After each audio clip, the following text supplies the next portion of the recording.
introduce Oliver Rock, who's with HDA Design, I think. Yes, that's right. HDA, and is working on, I believe, a couple of, or certainly HDA are working on a couple of rather interesting schemes. One of which is Stevenage, Yep. and I believe it's the Central Gardens. Town Centre Gardens. And also on the Jellicoe scheme at Hemel Hempstead, the water gardens. And we started with Tom Turner, who was ex-Greenwich, and Oliver, I recall, is also ex-Greenwich, which is a nice sort of connection. Oliver. Thank you. Well, I'd say I'm very delighted to be here. Partly, as Robert said, that I was a student of Robert and Tom's many years ago at Greenwich. There are also many of you here who have either worked with me on these projects or I know have campaigned for their restoration before my time, so I just hope as a practice we do them justice. I've titled this Landscape Without Boundaries, which was a phrase that Jellicoe used to describe this post-war era of integrated planning and landscape.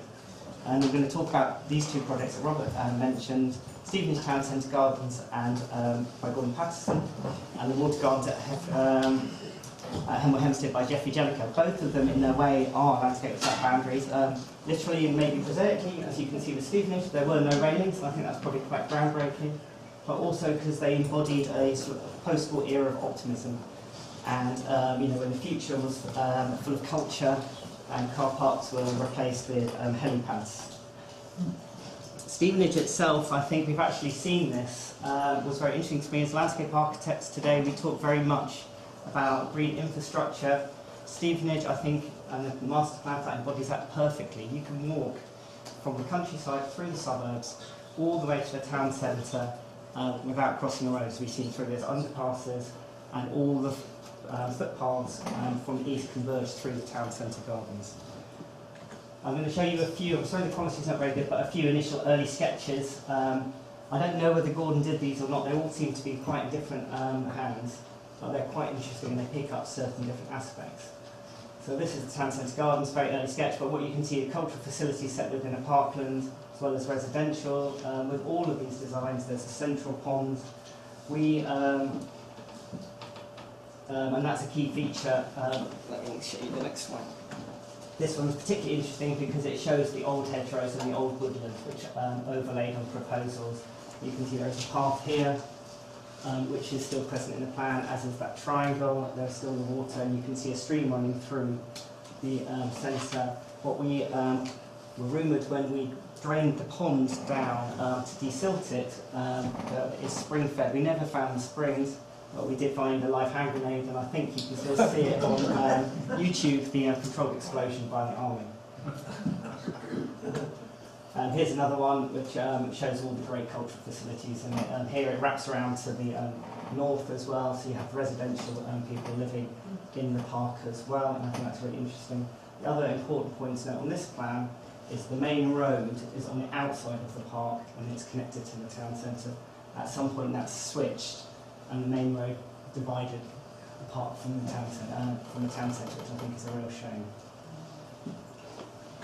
Just another few plans. This is starting to shape up much more like the final plan. You can't really see it too well, but this ham-shaped pond, or mutton we called it, mutton chop-shaped pond. You can see the field boundaries, two central open spaces.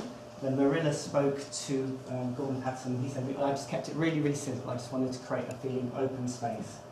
And what he did is he took the original trees and then he created compartments by massing Norway maples, as we've heard, to create two open spaces. We're told his colleagues used to call him Mr. Norway Maple because he planted so many of them. Here's another one. That's probably the closest we've got to his original plan. And here's just a little bit of analysis that we did. So this is predating the new town. You can see these two routes, and then you can see the massing and the pond, and just a very, very simple path network, can't get any paths at all. And this is where we found it in 2008, where that sense of openness has been lost, a maze of paths, and just years and years of accumulation and clutter. This is a plan that Marilla hunted when we were researching it, and where she actually mapped the different periods of trees within the park. So you can see the original tree planting, those that predated it, and all the trees that have been added to it. And as part of this plan, proposal and restoration, we took out over 100 trees. That's in the 40-year period, over 100 trees being planted, and actually it was the same at Hemel Hempstead. I'm going to deviate a little bit now. We had a wealth of archive material, some of which I think might have come from Annabelle, but make a little plea for the town centres of these new towns, which I think are a wonderful aesthetic and have a coherence that should be recognised and preserved. And I think it's too easy to sweep them away in the sake of modernising and creating places for the 21st century. So here's some early photos, some of which are by Gordon.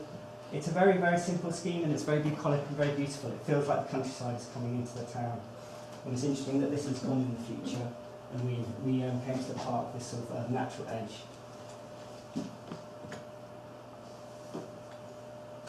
And one of the things I think they achieved pretty well at Stevenage were these cultural facilities. This was Bowes Lion Centre. There's a swimming pool up to the north. You have a church down at this end. You've got residential towers, which we'll see later, which actually the park did form the gardens for. There you go, you can see them now. This is one of our favourite photos. We used to say that this was one of our clients, another Gordon, who used to go fishing there. He used to do with their man and boy. And I think this is a particularly elegant sweep and curve of the ponds that Gordon achieved. This is the playground to the swimming pool, which is now unfortunately a car park. And the other thing that we benefited from as a new town, we had a lot of the first generation residents there. This was a lady from the Towers, and she had these wonderful 1970s postcards. And one of the things I loved about this was the roses. We put the roses back into the town centre. Union Jack. Yes. And this is how we found it when we arrived. So the most interesting thing I think about this is the town centre approach, and instead of celebrating the town centre gardens, there's dental practice left. Well, when you need a dentist. The underpass actually did come later. This is a mural by Lee Mitchell.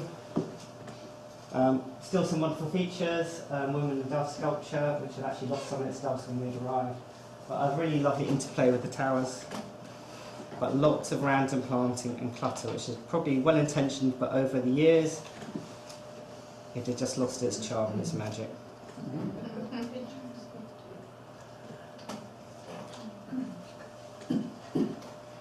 I mean, one of the reasons we were brought in was we weren't brought in to do a restoration project, we were brought in to do a new master plan for it. And partly it was so overgrown, people felt threatened, there'd been an attack in there, and we were being brought in to look at it anew.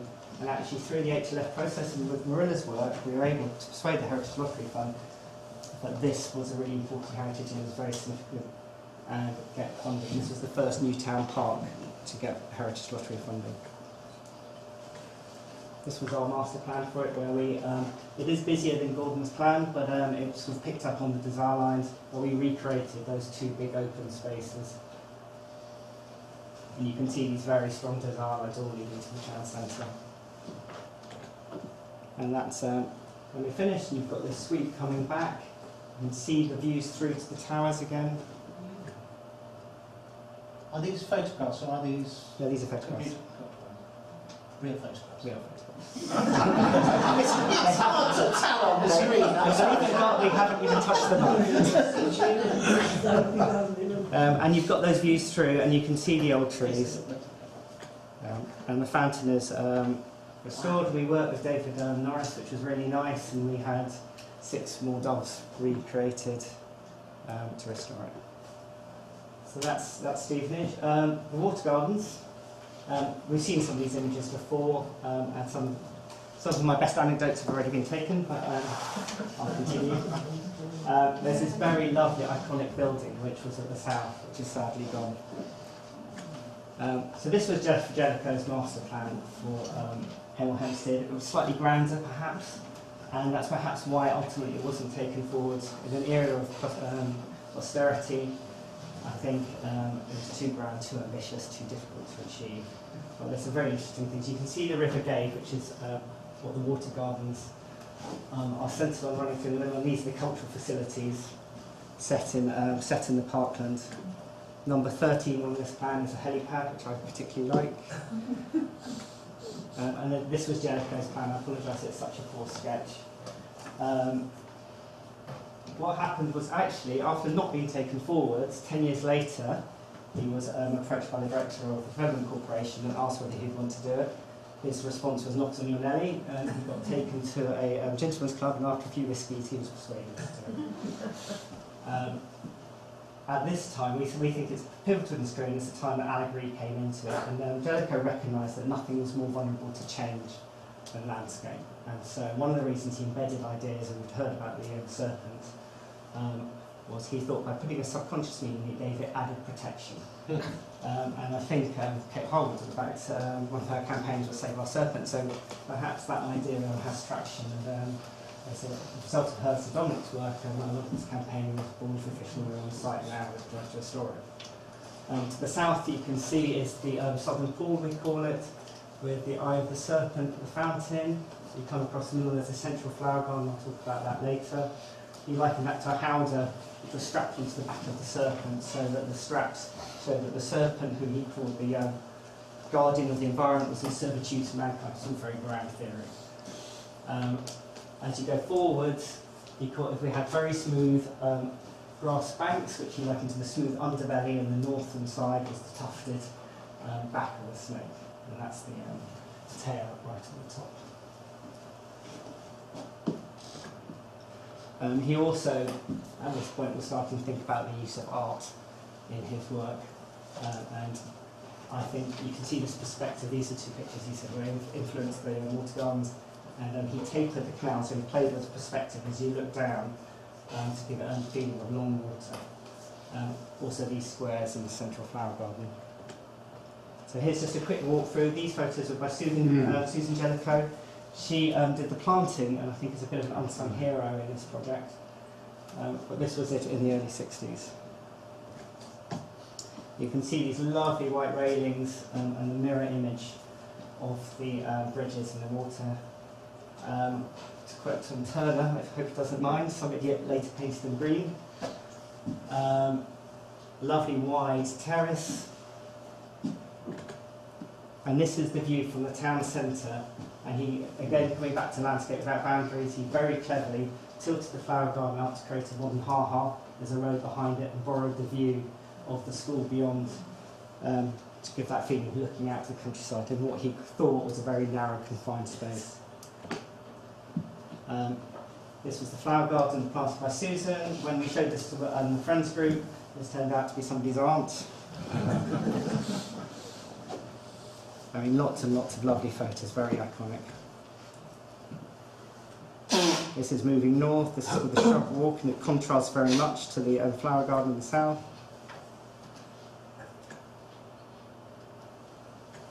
And this is how we found it in 2008. So islands had been added, and you lost that sense. The railings are darker, lots of tree planting. And this is that same view that we saw before. So Elain Harwood planted at the back, you've got London Plains, the flowers have gone, and you have a neoclassical Greek sculpture, Discobolus, that we've just taken to the foundry, and it turns out it's not a bronze, it's 5 glass.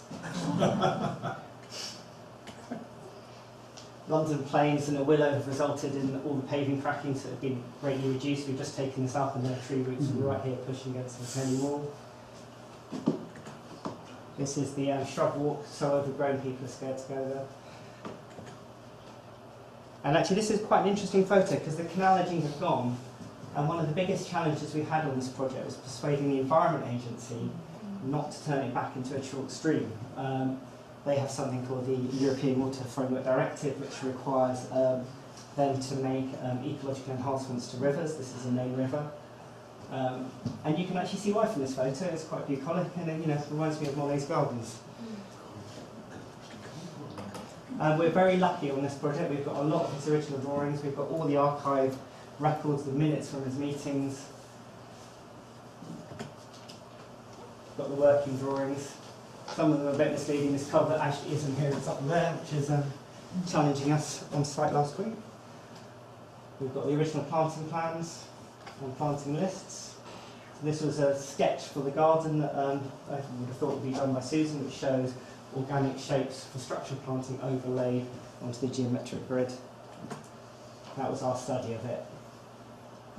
And what I think is very interesting is here's her plan. We've seen all her photos in black and white.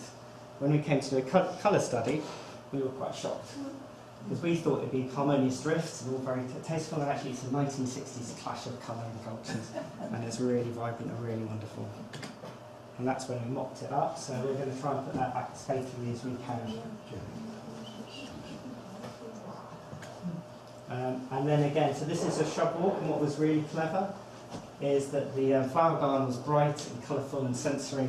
This was very subdued, very evergreen. In fact, it uses a lot of what we would now plant in car parks, deliberately toned down. As you can see, this illustration is not quite as nice. And I'm just going to finish here, just going back to this slide. So this is where it was. That's when we've taken the trees down, and that's when it's stripped out. So hopefully I can come back to you in a year's time and show you beautiful planting and restored. Please do. So there we go. Wow. Thank you very much.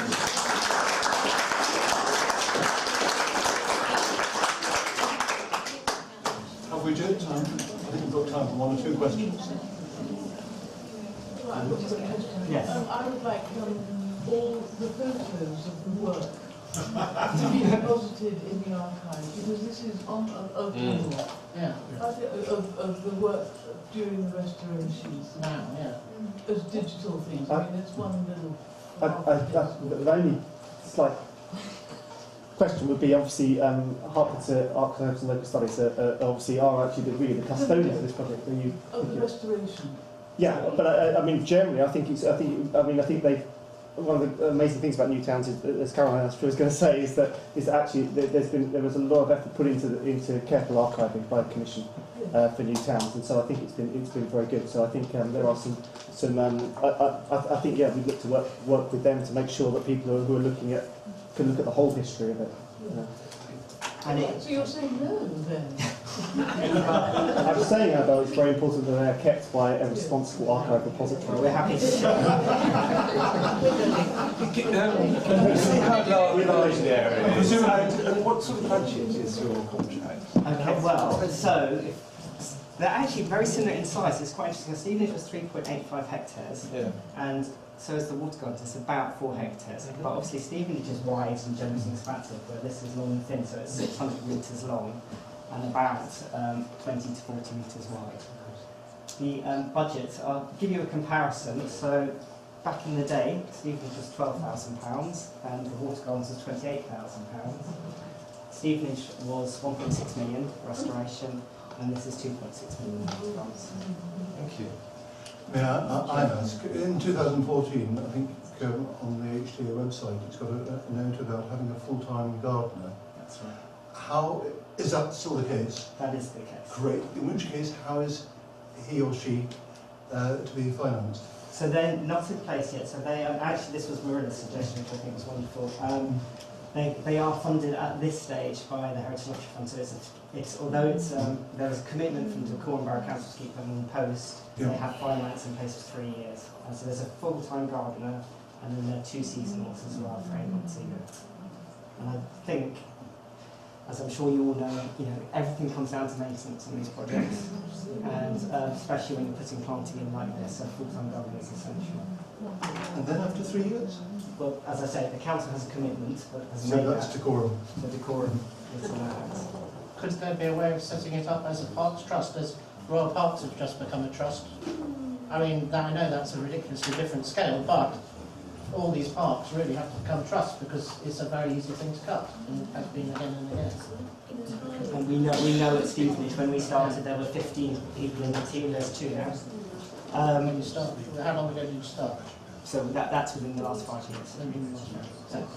Well, there is a very, very active Friends group, which maybe Kate can talk about, and there is definitely input or desire to help maintain those gardens. I think there is something interesting that could be taken forwards. And in the way the gardens are structured, especially the flower garden, into beds, which, could be compartmentalised and taken down. Was your brief a restoration project? So for the Townsend's gardens it wasn't. No. For the water gardens we didn't really have a brief, but we absolutely have approached it as a restoration project. I just wanted to know to what degree were you aware of any kind of historic underlay of layering beyond this particular plan? So we Well, Mirella looked It all the was way a- back. I Yes. did research it. It was actually just a riverine landscape running through before the new town was established. What is interesting, which I didn't go into today because there's a lot to talk about, is actually this was Stellico's second plan for water gardens. The first one didn't work because the river gate didn't hold water, so he actually had to resubmit to planning. So it went through quite a lot of design evolution with him. There as were part of soil that problems. process. And actually, Massive soil problems. yeah, massive. When soil. they did test. Yes. And actually, while they were building it, they managed to flood the Salvation Army across Yes. the road. So, Okay. One final question. I would just like to support Annabelle over what she said, because I mean, I've done a lot of schemes like Oliver myself, anyway, and it's essentially, they are doing archaeology, garden archaeology, and it's as important as Jellicoe's own drawings, because time and again one looks for details of how stuff was constructed. I found the same thing when I did Hampton Court Palace Privy Garden. And therefore it does need all to be in one archive. Please, me. I'm not saying that. I'm saying, I did actually say, as you know, a lot of this is at house, and I don't want to have a fist fight with the County Archivist of Hertfordshire. So, I mean, if they said, no, we don't want this rubbish, then, you know, I'd be saying yes. But I just don't want it to be. Yeah. I think it needs to be in the right place. Caroline's going to pick up, I think, on quite some of these things anyway. but it is interesting to me, partly because these are water gardens. Until you redrop the water, there was a lot we didn't understand. And in a way where we just wanted to know, it would have been good to pause the project or have built that into the design phase. Because once you're on site, the project is moving. So that is interesting. We have got a lot of photos where we actually saw the original toe boards and we saw original foundation details, and that seemed quite interesting. Can I just Oh, yes. because it's different, we have to open up in Right. So While the how do you changeover is get being rid- done, just to introduce our next Okay. talk, which is going to be on the new town material at Merle. And Caroline Gould is the Deputy Archivist at the University of Reading, responsible also for Merle. And we're making good time now, so I trust we'll also be able to come back at the end, maybe when Caroline's finished, and question all the speakers today and we'll continue our conversations. Just change things around. Well, thank you for letting me speak to you today. It's been a really interesting day so far.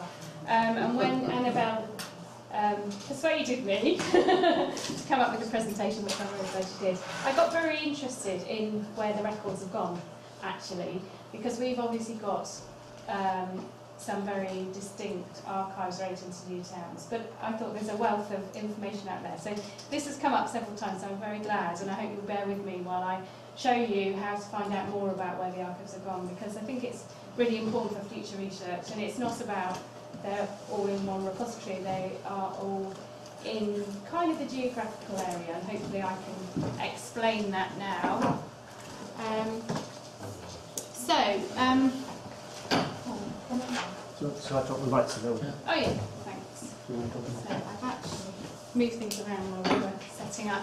So I'm going to talk about where to find these archives and the Landscape Institute archives that we have here, and then other Merle archives that we hold that I hope you will find interesting as well, because they've got a different dimension. So hopefully that helps.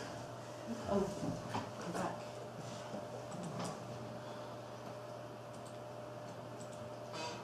Right. So a good place to start when you're looking for archives for any kind of subject is at the National Archives. I'm going to talk through these in a minute, but I'd like to just show you how to find out on Discovery about the archives we're talking about today.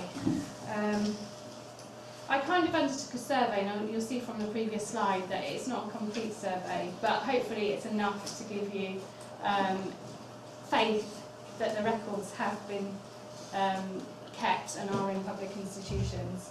So I'm just going to show you how to search and explain how you can find out more, really. So I would like to search for the Harlow.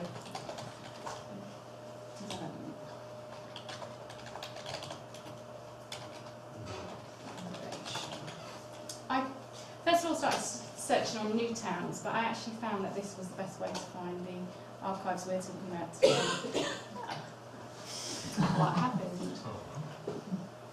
That's my husband's computer. Have I spelled something? Let's go back. I think.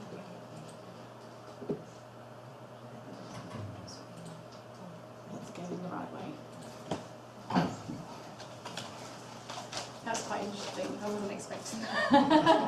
But it's quite good that that works like that. It'll help me with other things. Would you read out what your tag means? It's too small. Sorry, I'm just searching on Harlow Development Corporation. So hopefully it looks very blurred here. But is it 171. Yeah. Is it blurred further back or is it? Yeah, small. It's like a shop. That's why I was really short. Can No, I didn't. You did try? I did try, but I couldn't do it. Okay, well, I'm just going to talk you through it then, because you can just search on what's on the National Archives. There's obviously a lot of government records in there, so you can filter and look at the National Archives collection. But in a way, the more interesting search for this particular group of audience, I hope, is by looking at the other archives.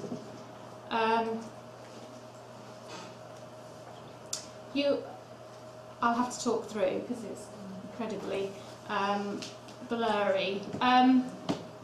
Just to explain what happens with archives, we send all our returns at the beginning of each year of all the archives that we have taken in during the last year. So actually, in this particular case, for Lancashire, there's only 4, if I refine it by Lancashire, there's only 4 different entries.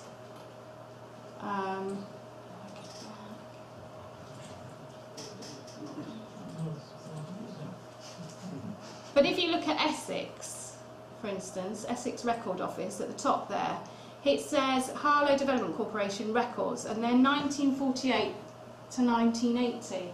So that's a hell of a lot of records. It's not going to be one box, it's going to be a large collection. It just means that Essex have not catalogued them in detail, or it certainly hasn't. They haven't told the National Archives that they've catalogued them in detail. So there's an awful lot of records there for Harlow in Essex Record Office. And when I do the search, when I look at the, let's go back to the PowerPoint. I found as well, thankfully, that Howells had quite a lot of their Newtown archives. They've actually catalogued it really well, so it's really accessible from the National Archives website.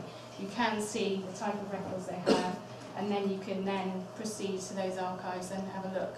So they've got Stevenage, Hemel Hempstead, Hatfield, etc.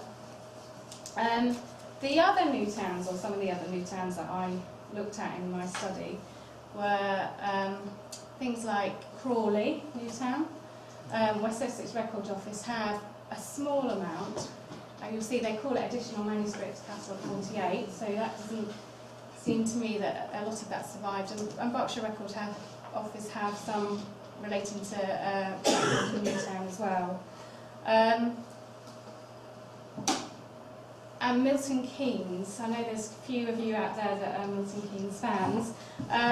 There's an awful lot at Buckinghamshire, Centre for Buckinghamshire Studies. But I actually felt quite reassured that even though they're not held in one repository, they are accessible, and you can find out about these records.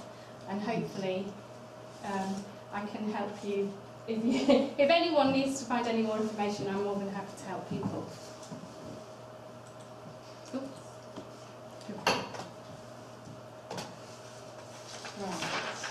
So what do we have at Merle? As you've seen from the display downstairs, hopefully, we have the landscape architects files, and I'm just going to take you through some of those series of records. I'm not going to go into detail about each one that we have, because hopefully you'll get a flavour from the slide and from the display. But just to say a little bit about the project files that we have. I mean, I don't need to tell some of you who are landscape architects, but the project files actually contain a wealth of information that I perhaps hadn't expected. There's the administrative records of the actual project itself, but there's also a lot of background information in those records from the whole project itself. And certainly when we're looking at the Shepherd project file downstairs, we've got a few out for display, and it was even looking at what kind of staffing the development corporation would need, and I just thought that's way beyond what I would have expected in those project files. And you know, the landscape reports that you find in those actually sometimes are really revealing. I was looking at the Sylvia Crow landscape report for Hammond Halstead in 1947, and it was revealing that the total press production of the country was supplied from Hammond Halstead before the development. So they're very revealing documents. Just at this point to mention Gould and Patterson Archive. It came in late last year, and then quite quickly afterwards it was suggested that today might be an event where we would be looking at. So we had to work pretty quickly to assess that archive and to actually find out what was in it. And so Jane Glanville, who was around earlier today, has worked quite a lot on that collection and looked at a brief listing of the project files and also the drawings. It seems the collection we have is really for the 1980s onwards, and it was when Gordon Patterson worked on his own, and also took on, so some of the jobs he worked on when he had other partners, some of the jobs that he continued to work on, we've got those records, but we haven't got the early records. So unfortunately we didn't have a lot of the Newtowns records that we'd kind of been expecting, but I think there seems to be quite a lot that survive, so that's quite useful.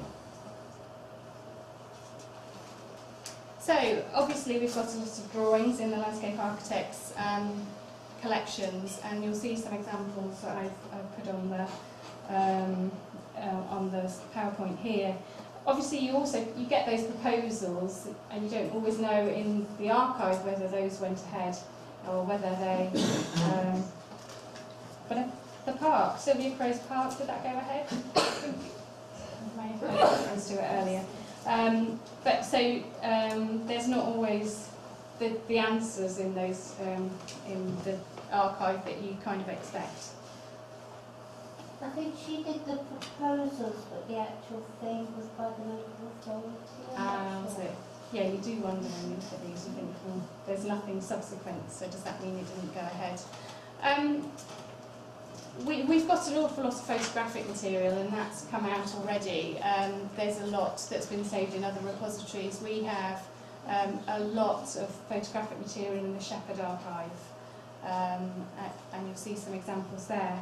But I wonder whether Annabelle might be able to add to this, but we've got a great collection of slides from the Landscape Institute's own collection, and there's actually a series of, I think it's about 180 slides on new towns. So they cover Runcorn, Redditch, Harlow, Stevenage, Crawley, Camberley, Milton Keynes. So that's a really nice collection that have all been digitised after they've been deposited here. But I don't know who created them. I don't know how they... It's not because there were files that accompanied those catalogues. No, it's not that part of the series is not... Not the tiny ones, no, but the... No, that, the B... this is B5. We'll talk about it later, maybe. The list goes up to a certain amount, but it doesn't cover the new towns bit. So it's a bit of a challenge. They're not, and it's not credited on the individual slide. So, but they're a great resource. So that's really good. And then thinking about the other collections that we have at the university, I did talk to a few people downstairs about this. We have a very small collection, which is called the Milton Keynes Survey, which has been here at Merle a very long time. It's a collection that was deposited by the Agricultural Economics Department, and it's because they were contracted to create reports of the Milton Keynes area and to actually look at the agricultural community and the impact of Milton Keynes on these agricultural communities. And I was very excited when I found this because I have worked here for quite a few years and I've not looked in these 4 boxes. So for me this was wonderful. It was like Christmas suddenly with this event in mind. But it was interesting looking at those reports. They say that 73% of the 22,000 acres destined for Milton Keynes were devoted to agricultural use. So between 67 and 75, half of the original 16,000 acres of farmland had moved out of farming, and half of the farmers had gone, and 3/4 of the agricultural workers. A third of the farmers left the area, who had left the area left the industry altogether, and a third retired or died, and then a third were farming elsewhere. And someone mentioned to me that the agricultural land wasn't that great in that area, and it did say in the report, it acknowledged that they actually went to farming areas that had much better land, so it was quite interesting.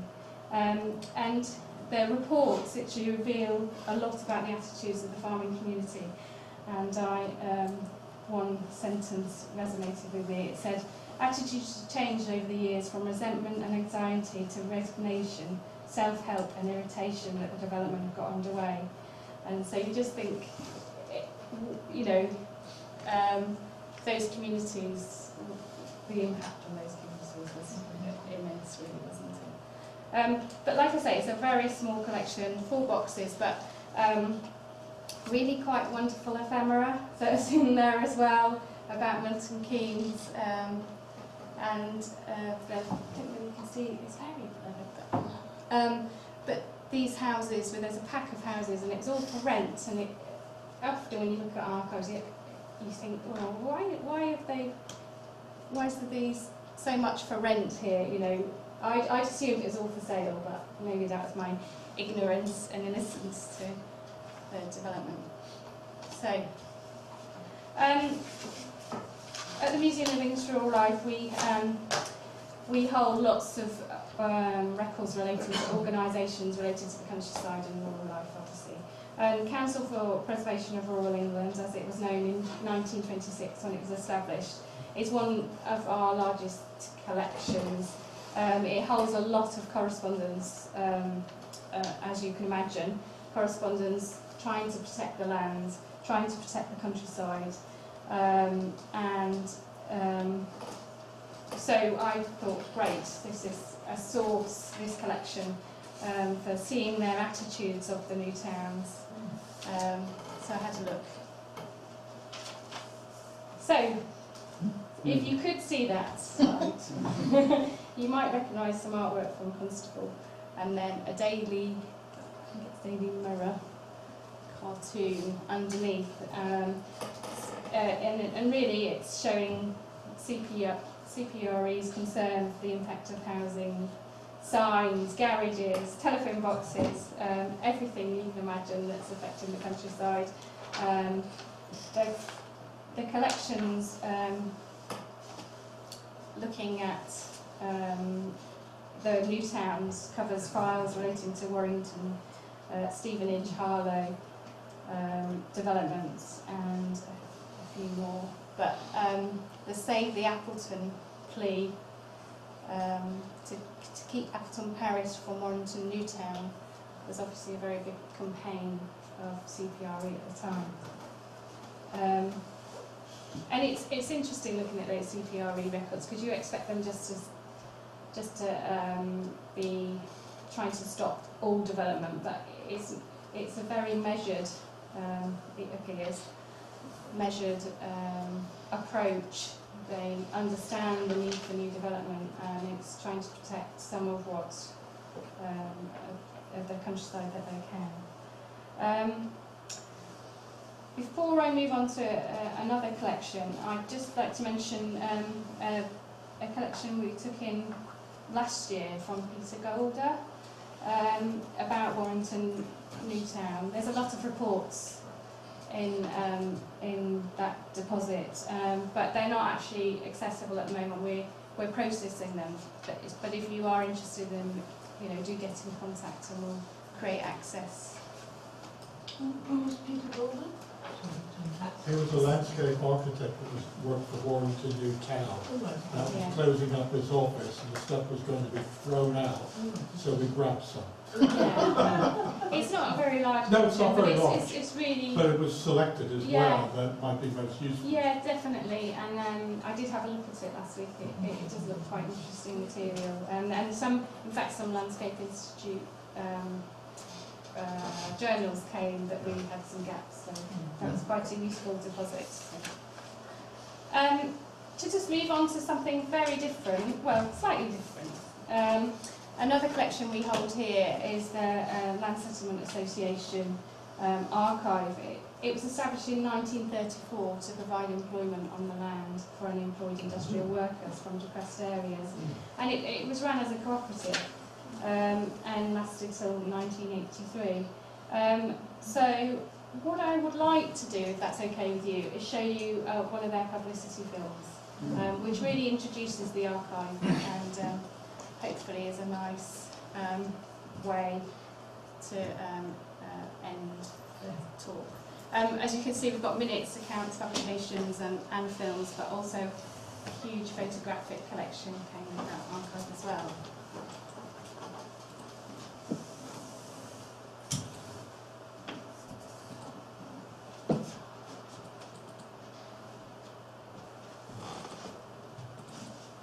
Don't film this bit, where I'm going to show you where it is held, guys.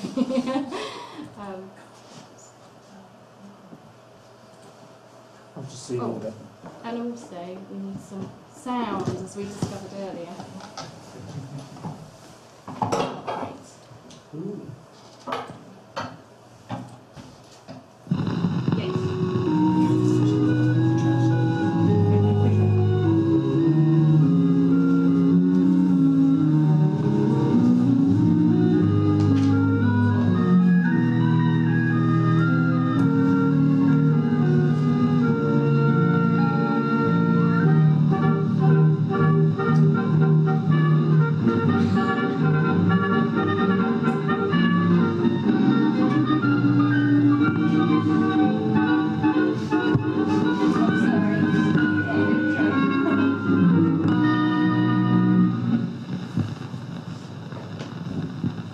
For centuries, the products of the soil have helped to satisfy the needs of hunger. And as man cultivated the earth, he drew from it something of its virtues. He learned the dignity of labor and watched the beauty of growth. But beneath the surface of the countryside, the earth gave to man another kind of labor, the hewing of coal to feed not mouths, but the powers of furnace and factory and engine. Industry spread across the landscape. People flocked to the new centers of work, and places were built to house them and their children.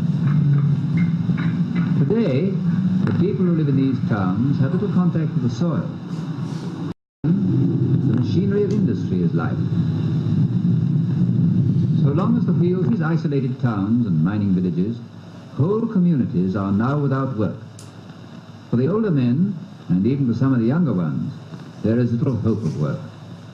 Many of them feel that there's no use staying in these forgotten places.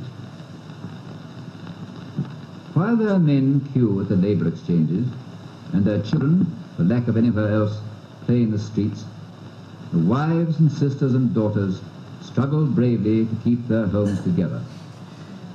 Typical of such families, whose fathers' fathers were happy on the soil, is this man and his wife and their 5 children. Have you seen Mr. Williams about that roof yet? No. You wasn't there when I was down last. The water runs all down that wall when it rains. Well, I'm going down the door now, and I'll call on my way back. When you down the door, ask them about the land settlement. All right, I'll say. Don't forget this time. Right-o. And so he makes inquiries about a scheme which offers unemployed men the chance of a new life on the land.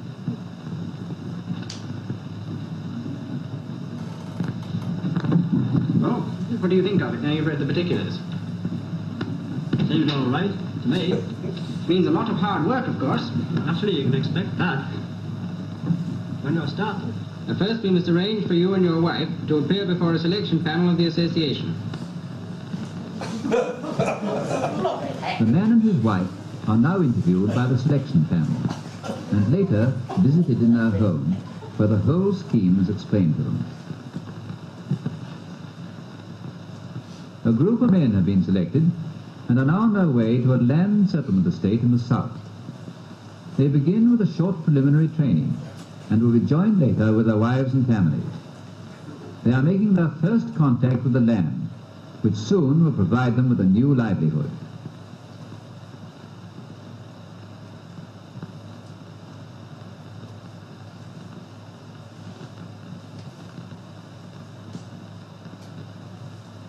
At the estate, the warden meets them and shows them the army hut, which will be their temporary living quarters until their houses are ready.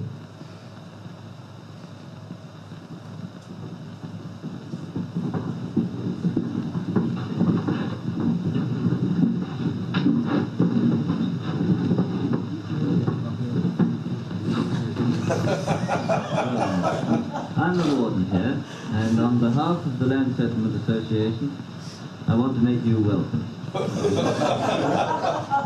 This is no rest cure. We expect you to put your backs into the work and do a man's job without complaining.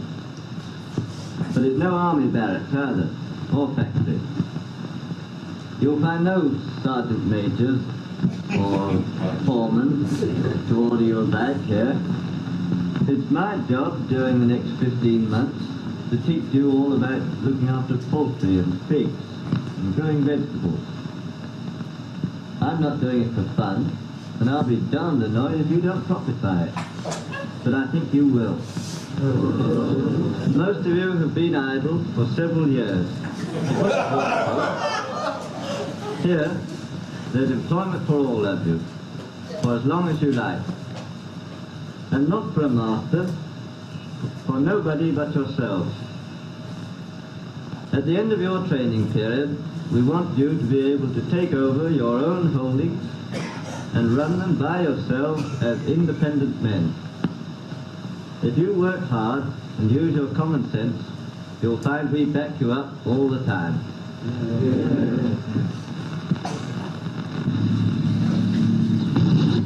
For the first few weeks, trainees work together on the general duties of the estate. They help to clear the land of obstructions, of tree stumps and bushes, and prepare it for division into 50 or 60 small holdings.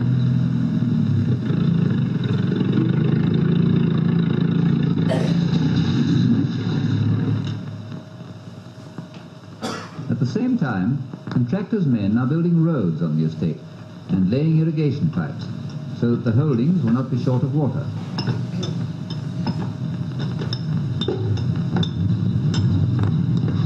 They build dwelling houses for the settlers, and near them, glass houses and piggeries of the latest design. The cost of a fully equipped holding, with all its buildings and livestock, is about £1,000. The association is investing that sum in every man who becomes a settler on its estate.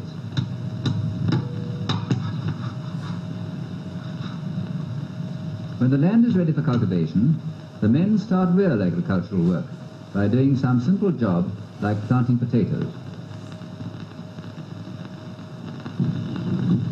Each settlement has a central farm which rears stock for the settlers. Here, seeds, fertilizers and tools are bought in bulk for distribution among them. Here, during the first 3 months of the year, are brought hundreds of day-old chicks in boxes of 25. When they've grown into strong birds of 10 to 12 weeks old, they will be issued to the settlers, 100 or 250 each, according to the type of folding.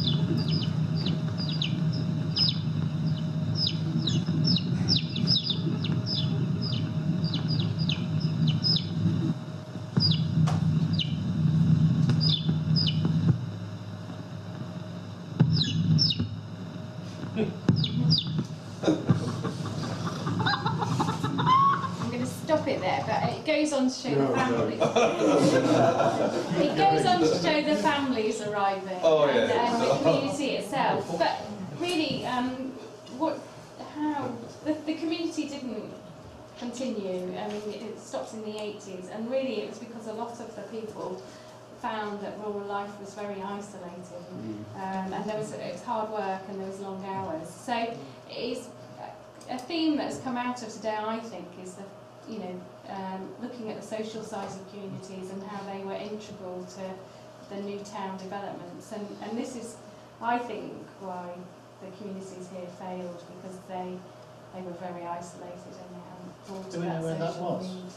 I do know the estates of the Landscape Settlement Association, but not that particular estate. I have a list in case anyone asks that question. How big were the individual holdings? Well, I think I have got that information. There's an allotment here, I'm interested. Yeah, they were given 5 acres to cultivate. That's a lot. For families, yeah. It was always regarded as too small from the start. Yeah. Caroline, have you got the date of the film, when it was made? This film, yes, I have. It was. I've got the description I printed out and it's not on there. I think it must be 50s. The films last 37 actually. No, the films cover 37 to 97, and this is the first one, so probably around that period. What struck me is how similar it is to similar films that you see in Germany and Holland. Yeah. Also the 30s, but also, I mean, I did some work in Holland in the 60s. I was on the new polders, right. And it was very much that sort of life. Yeah. It's interesting, it's not idealistic. But it wasn't individual. There were 50-hectare buildings. I mean, like the new towns, that it's a reaction to how do we deal with this industrial society, isn't it? And it's kind of taking a different tack, a very different tack in many ways, than just saying let's build some more towns. But actually, it's got that same kind of sense of idealism to it, and it's kind of they talk about very I think it's great. I think my granddad, who was a farmer in Essex at that time, was trying his best to get off the land. Yeah, to get into Harlow. He was getting to be and wanting to be an engineer, so it's a perverse essence that was happening. But other schemes were going on in this period, so it is quite an interesting aside. Marvellous combination. Yeah. Thank you. Have we got? Can we all the speakers assemble while we give? I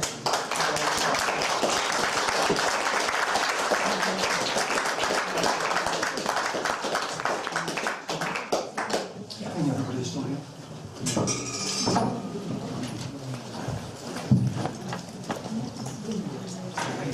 Pop that over there.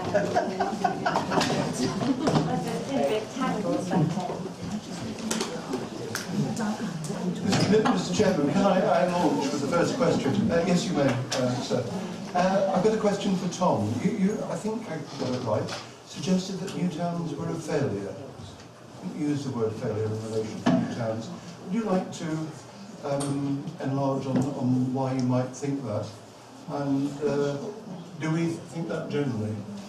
Not quite what I said. What I long argued is that the landscape architect's contribution to the new towns was very successful at the large scale of relating built form to land form, and much more so than other housing projects of the period, and also successful at the small scale of design and detail of the space between buildings. But the aspect which I think was deeply disappointing was the intermediate scale of what Kevin Lynch would call site planning. And therefore, what I did say in that video is that largely because of that, they're disappointing. They could have been very much better. Yes,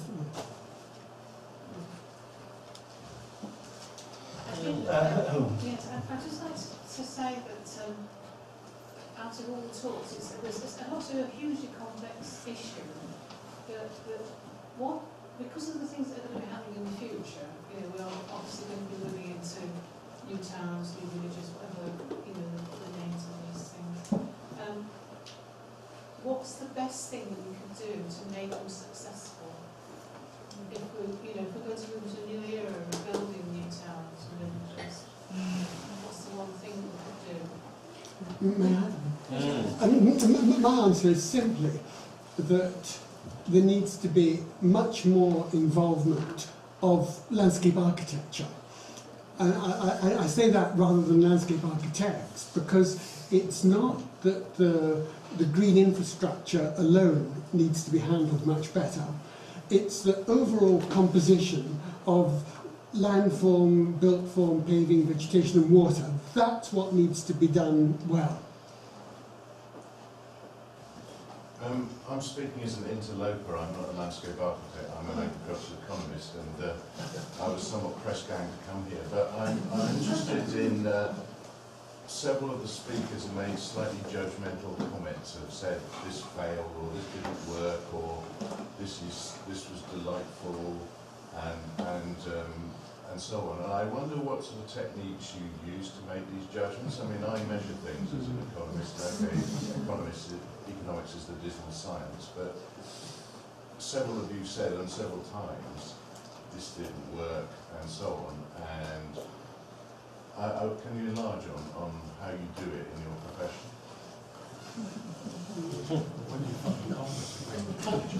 I'm an interloper too, so I hope I wasn't too judgmental. I was thinking about Tom's comment about the large-scale working and the intricate working and the bit in between. No, I thought 2 out of 3 sounded bloody good to me compared to an awful lot of what you find in the less planned developments after the war. What do I mean by good? Things that still give pleasure to the eye, to a sense of enjoyment, but that's a completely subjective feeling, and I suppose pleasure in detail. I don't know, perhaps we need, the Institute needs your, what do you do? I mean, you used the word working, this was working, that's another one of the phrases. It strikes me if your profession is going to carry on and thrive and get used by developers and society as a whole, you need to develop slightly more rigorous or opaque, non-opaque, more open methods of analysing where the schemes work, whether they're while they're being built or before they're built or whatever. The trouble is, as Gibbard said, it's also an art. So how far can you give a scientific analysis to something that's essentially for the eye? Discuss. I'm putting cats amongst your pigeons. Can I just take up the challenge? In terms of decongestion, which is what the policy that Tom described, and those concerns, reducing the population, undeniably, in terms of the figures, that was a success. The population of London, Greater London, went down from 8.5 in 1939, partially because of the war, but particularly after the war in the 40s and 50s, 6.5 in the mid-1950s. The question then would be, is that a success that's worth having? Or indeed, is the subsequent growth of London to 8.5 Greater London to 8.5 population actually also a success? In which case you're just changing the nature of the question. But you can certainly measure things like that. You could, and ecologists very much measure biodiversity. Christine and then Helen. What hasn't been mentioned, really? People, and people make places. And to be honest, whether the grass grows or whether something's ecologically rich or whether the plant into the purple often doesn't matter to the person who's been uprooted from somewhere in a community in London, from the East End, and dumped somewhere in Hertfordshire or dumped somewhere in Stoke-on-Trent like they are being doing now. And there's an awful lot of social engineering that's gone on in the 20th century, and a lot of it's really bad. I mean, I studied geography and planning, and then, landscape architecture, somewhere where, of a lot of the socio-economic stuff that you learn about in geography, like social justice in the city and things like that. And there are amazing books like Family and Kinship in East London, where people were uprooted from these amazing communities where, all the grannies and their aunties live nearby. And you didn't really need the social services to help the family, because the family helped each other. Now, when these people were dumped in these places, they didn't have the family. And so, to some extent, they desperately needed, the welfare state and the social services. So, I think what people need to think about, and I think this is the future of landscape architecture, is about people. And if people are happy, people are sort of well-placed, people have got the networks, then a place is successful. But, you sort of look at some of these places, I mean, for example, Craigavon we looked at, I don't know, there's no vibrancy. The architecture looks dreadful. 60s, 50s architecture is absolutely awful. It's dire. I'd rather have the terraced streets. It's 1974. Yeah. I don't think Craigavon. People need to be at the centre, and I think if people like it, then it's a success. I think Helen was next at the back. Yeah, I worked in Bracknell Newtown for 30 years and lived through quite a bit of the expansion of the Newtown. And in terms of measuring whether it's a success, the council used to regularly do visitor satisfaction surveys, not because it was assessing the design, but because they wanted to meet the current needs of the current population. But it came through on those surveys that people really liked living in there, and some of those 60s estates that we sometimes looked at and thought, oh, I'm not sure about it, they loved it. I think they were really quite successful. And when you listen to the local radio, you hear the jingles about what's nice about Bracknell, and they start naming all the parks and the green spaces. And so I think that there is quite a bit of current evidence that relates back to the design and how the... Certainly the surveys that were done, there were Crawley did a lot of surveys too, because they had a social worker employed by the Development Corporation from 1950 who was welcoming the incomers as they arrived. And her statistics from those sorts of surveys compared to what Bristol was doing of surveying people moving on to their outer estates that were being moved out of the slum clearance schemes from the city centre, show that there was a lot greater satisfaction. I think the Crawley figure is something like 9 out of 10 people who say they liked what they'd moved out for. Perhaps it's a reflection of the kind of skilled worker with families who were being attracted to those early towns and the wealth of opportunities that came with them, rather than to the very late ones, such as Craigavon, which ran out of money and hit depression before it was developed.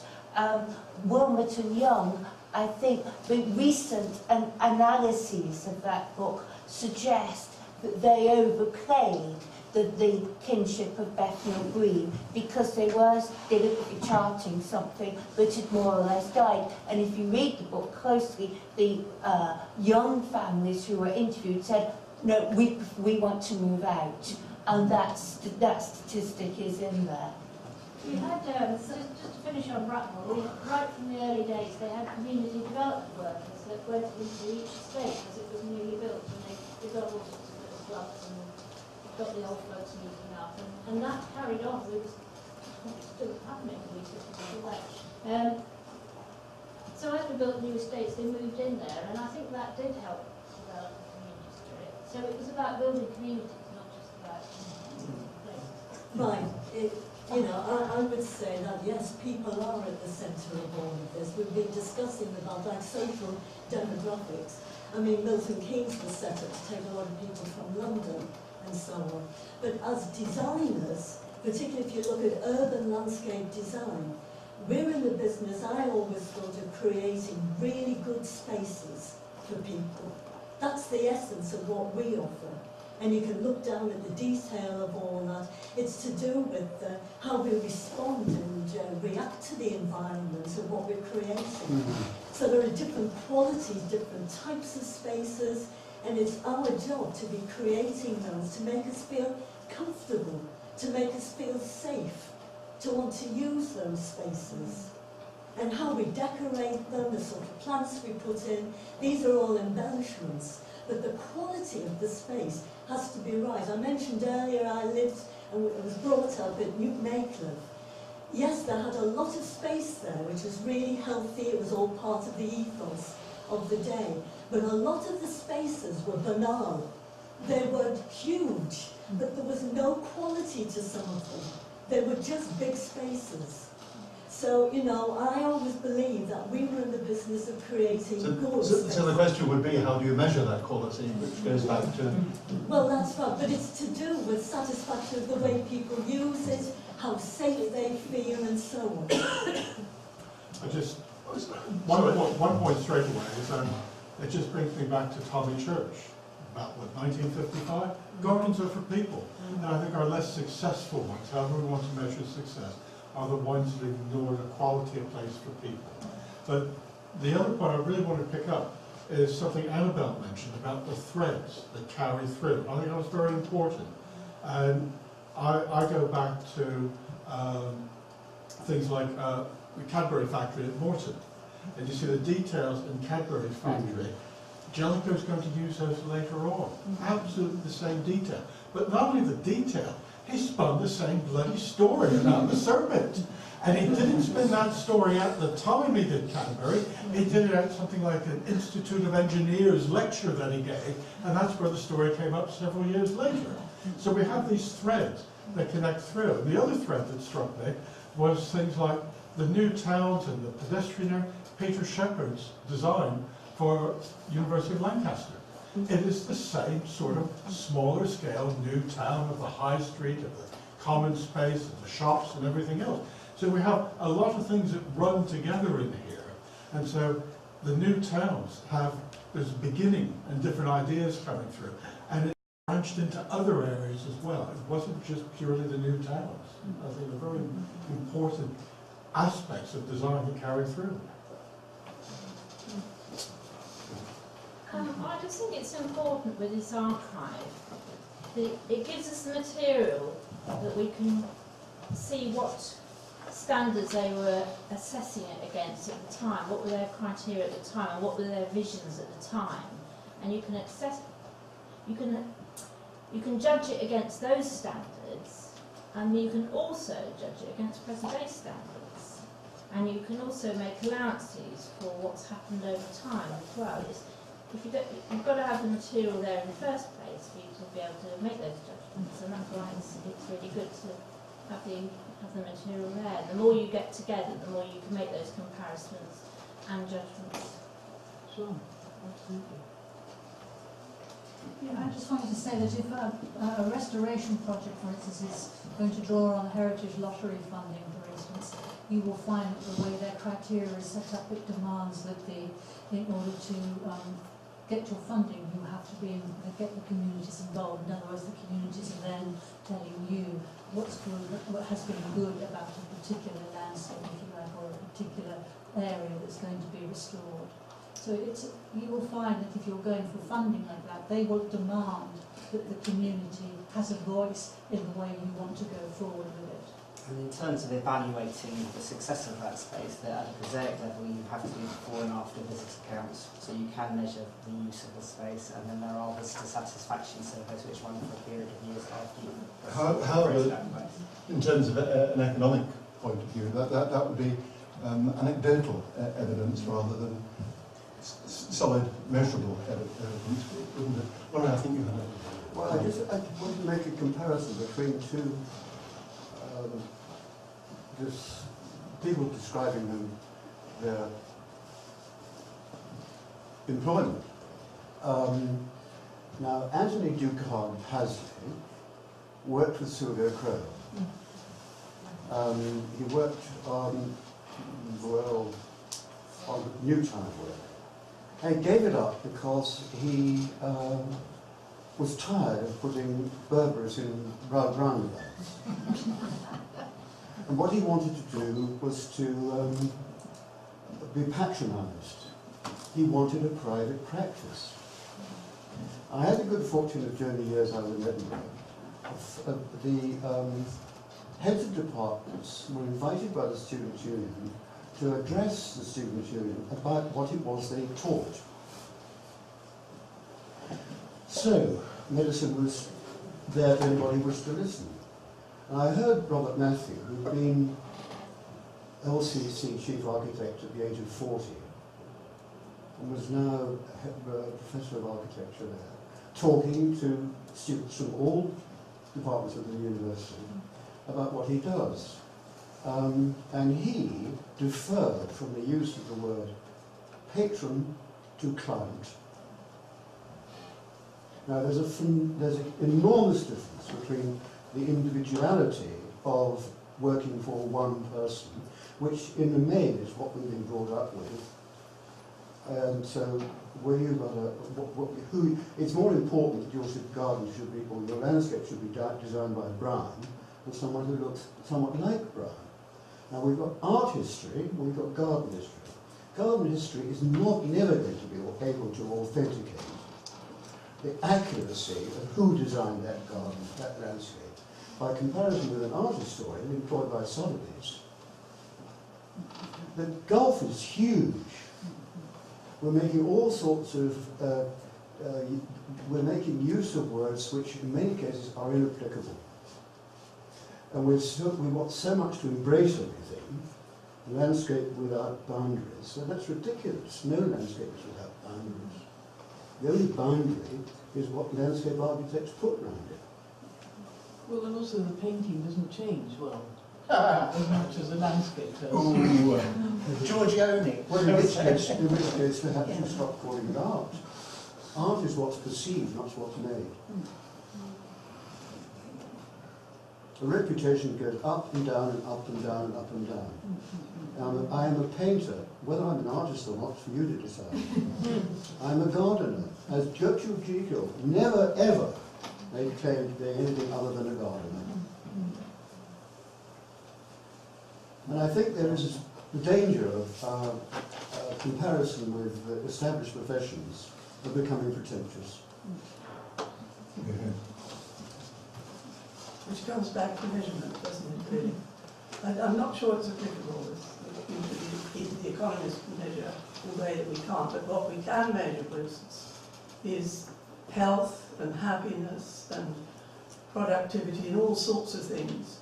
And we know that these new towns, in that sense, were successful, particularly after the war. And those are measurable things.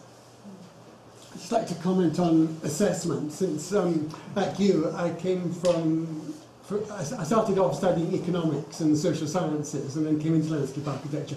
I agree with you that assessment's important, and relating it to design theory, one can categorize the types of assessment that landscape architecture do, along with the traditional aims of the design process, which Vitruvius gave us, as venustas, meaning beauty, utilitas, meaning commodity, it's usually translated, and firmitas, meaning the technical aspects of the project. And so one can assess landscape projects in those categories. The aesthetic assessment is the most controversial of them, but for social assessments, for the utilitas, there are all sorts of things. I mean, the most sophisticated is Bill Hillier's space syntax approach. And then, of course, in connection with technical assessments, we tend to associate the qualitative side now with sustainability criteria. And so it is possible to do that, but there isn't really much demand for landscape architects to do that. And I think that's why the subject has languished compared to the 1970s. I was just going to say, sorry, I was going to add something that, I mean, government has progressed a lot of quantitative and qualitative work to try to assess landscapes. I mean, ODPM and DFT and others have done all those qualitative approaches like the Green List of Hay and all that sort of thing. So, you know, there is a lot of stuff there, and I know DEFRA did some work as well. So. There is a lot, but it's just there isn't a great demand for commissioning the assessments. I think that's where the problem lies. It's not the procedural side of it as much as it's the commissioning side of it. I'd like to comment, but... well, it's just, I mean, for example, you could take the reduction in people working in the park from 12 to 2 and ask how many people have had to be taken on by social services in order to service the people who are now not able to enjoy and use their green spaces. I mean, there must be an assessment, there must be a qualitative way of assessing that, but I imagine it would be very difficult. But you would imagine that as people can use the green space less and get out into it less, then social problems will get greater. You can imagine that, you can't prove that. The beginning of evidence is pragmatic. It's Newcastle where they stopped parks maintenance and so there was a growth of vandalism. And in fact it was the Director of Health who shifted. And like a lot of councils are now taking services back into house because they've discovered that outsourcing their services, they can't react quickly to crises, and it's come up with the flooding issue, again, which is a landscape thing, you know, plant more trees, less floods. And you find that they're now, because they're outsourcing to contractors who have a written contract, they can't get work done as quickly as they can when they have their own in-house works department which can react to a crisis. The figure I'd like to quote in terms of digital figures is the figure of 2 billion visitors to parks and gardens in the United Kingdom, which on the face of it sounds a pretty good figure. It's National Audit Office, 2004 I think. That goes back to some work by Sheffield University. But if you look at the work, it's not particularly justifiable. I think in terms of the original comment, that is something that I'm agreeing with Tom, that is something that the landscape profession lacks, an intellectual rigour, and particularly an evidence rigour. But I think Cave Space did a lot of work on that subject, and the Urban Green Space Task Force, we did quite a lot of work on that subject. It is around, but I think we are also entitled to have opinions. So that it's the difference between TripAdvisor and a good restaurant critic. So I think it's perfectly valid for people to have opinions about whether spaces work or not, simply because we've been doing it for quite a long time. Just to put a proviso on your comment, and certainly in relation to Cave Space, where I do know quite a bit about it as an advisor, a lot of their agenda was politically led and wasn't so well evidenced, is what I would say. We should be wrapping up perhaps. Well, it's just I was looking at visitor attraction numbers yesterday, which had just come out quite recently. And of course, the difficulty is there, you've got to have someone with a clicker. And the ones where it's a parade attraction and you know you're going through the door. But I think Kew Gardens was the highest green space and was about number 12 after Buckingham Palace, the Tate Gallery, the whatever. But of course, public parks, you're not likely to have someone with a clicker in the same way. But again, there would be a way of counting. I mean, you could do presumably a day survey or an hour survey and extrapolate from that. But, you know, the actual visitor attraction numbers are very interesting in terms of which green spaces. I mean, even it's surprisingly up going up, which is good news because it was going down quite seriously. You could do it with mechanical counters. Yeah.